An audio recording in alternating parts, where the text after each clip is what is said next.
कोणाबद्दल बोलणार आहे तर डॉक्टर बाबासाहेब आंबेडकर. डॉक्टर बाबासाहेब आंबेडकर यांचा जन्म 14 एप्रिल 1891 रोजी महू या ठिकाणी झाला. त्यांची पूर्ण नाव भीमराव रामजी आंबेडकर असे होते. डॉक्टर भीमराव हे दलित समाजातील महान व्यक्तिमत्व होते. मित्रांनो, जेव्हा दलितांची मदत करण्यासाठी कोणीही पुढे येत नव्हते त्यावेळी डॉक्टर बाबासाहेबांनी दलितांना मदत करण्यासाठी उभे राहिले. त्यांनी दलितांच्या विकासासाठी आणि त्यांना समान हक्क आणि न्याय मिळवून देण्यासाठी मदत केली. त्यांनी अस्पृश्यतेविरुद्ध लढा दिला. डॉक्टर बाबासाहेबांनी दलितांसाठी सार्वजनिक पाणपोई सुरू करण्यासाठी मोर्चे काढण्यास सुरुवात केली. महाडमधील 14 रुपयाचा सत्याग्रह आज जगप्रसिद्ध आहे. डॉक्टर बाबासाहेबांनी दलितांना मंदिरामध्ये प्रवेश मिळवून दिला. दलितांसाठी लढण्याबरोबरच डॉक्टर बाबासाहेबांनी स्त्रियांसाठी आणि देशाचा आर्थिक आणि सामाजिक कणा मजबूत करण्यासाठी मोलाचे योगदान दिले. अर्थशास्त्र आणि राजनैतिक क्षेत्रातही मोलाचे काम केले. डॉक्टर बाबासाहेबांनी स्त्रियांचा आणि मजुरांच्या हक्कांसाठी लढा दिला. मित्रांनो, जेव्हा हिंदुस्थान स्वातंत्र्याच्या पायरीवर होता तेव्हा अखंड हिंदुस्थान हिंदू मुस्लिम एकत्र राहणार नाहीत याची पूर्वकल्पना भारतरत्न डॉक्टर बाबासाहेबांना होती. इंग्रज देश सोडून निघून गेल्यानंतर या देशात जी यादवी माजेल ती कशी नियंत्रणात आणायची हा विचार डॉक्टर बाबासाहेबांना सतावत होता.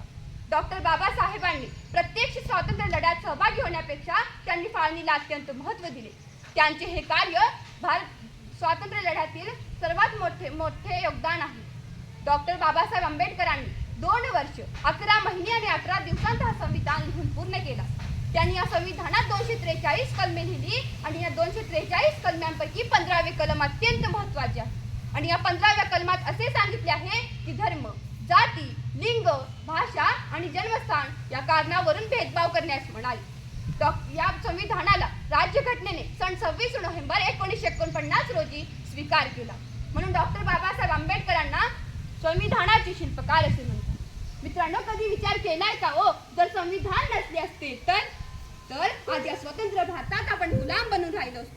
या स्वतंत्र भारतात कोणी हुकुमशाहीसाठी भांडण केले असते तर कोणी आज राजकर्ता म्हणून आपल्यावर राज करत बसला असता जेव्हा आपल्या भारत देशाला संविधान नसले असते.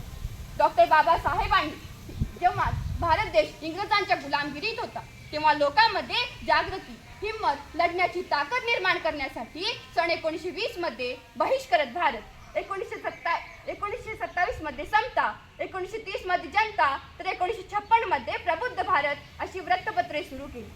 सन 6 डिसेंबर 1956 रोजी दिल्ली येथे भीमा स्वर्गीय झाला.